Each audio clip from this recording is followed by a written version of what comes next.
Journal entry 231. Marcus's girlfriend, Rihanna, has a weird house. It's got 2 small bedrooms, a kitchen, pantry, and then one fuck-tall huge room with no furniture. Well, at least there's plenty of room. Avery got the second room. Marcus stayed with his beloved. Since we're staying with her, we're chipping in to pay for the food and cooking.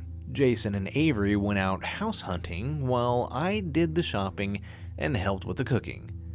I don't trust Mike with the cooking. He might accidentally add infernal energies instead of salt while preparing the meat or something. Marcus got to clean. Rihanna seemed bothered at first by the sudden appearance of 7 of her boyfriend's buddies asking to stay over, but she got over it and had been quite cheerful. So, how long do elves' pregnancies last? Well, 9 months. If it's a half-breed like this one, who knows? So, how exactly do they deliver babies here? Apparently with midwives. We wrote down a quick emergency map to the nearest 5 in town should the event kick off while we're here. Journal entry 232.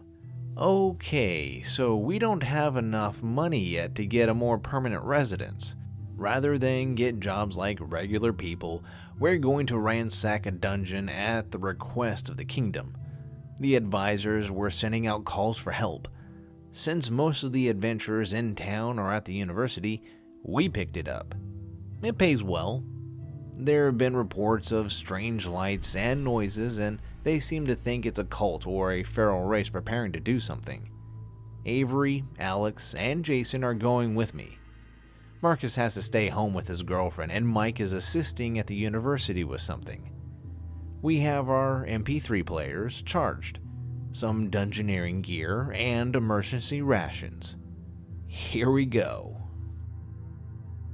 Journal entry 233. It took a half a day to get there. We rented bikes. It was cheaper than a horse and faster than walking. I'm sure we looked ridiculous. So we managed to find this dungeon. Sure enough, I'm picking up mines inside. So we go in cautiously. Jason takes the lead, doing his thing. Bugbears. Holy shit. I've only seen 1 or 2 of these at a distance. They're feral. There's about 20 or so inside scattered throughout the place. Jason takes out the front 2 sentries before they even know what's going on. After that, all hell breaks loose. One that Jason didn't see yells out an alarm. Alex starts throwing around magic like a madman. Lightning, fire, color sprays. The bugbears come running with bows and axes and blades of the like. Avery decides that they're evil enough and lights up like a holy beacon and goes in swinging. I'm nearly blinded by what's going on, but I do my best to fuck up their archers' minds and make them shoot each other.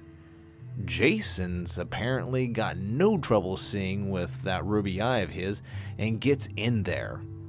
They pull a retreat and we advance slowly, me pointing out their ambushes, Jason clearing the traps. The whole place smells like wet dog and sulfur. After we're done, we start picking through the place. Some coinage, a few pieces of gear that's worth keeping. In the back, we find what looks like a big glowing vase sitting on an altar next to some tombs. Avery states that it's evil. Well, none of us are gonna touch it. We're looking around for something we can use as tongs. Then there's a sudden bang, and one of the tombs slides open and a fucking lich walks out. He looks at us. He looks at the massacred bugbears. Looks at the vase thing. Then looks back to us. We're having a stare down, not a word is said. Then he quietly grabs his vase, steps back, and teleports out. Thank God. I didn't want to deal with a fucking lich, and I guess he didn't want to deal with us. Anyways, we make it back to town around nightfall, collect our reward, and went back to Rihanna's place and got some rest.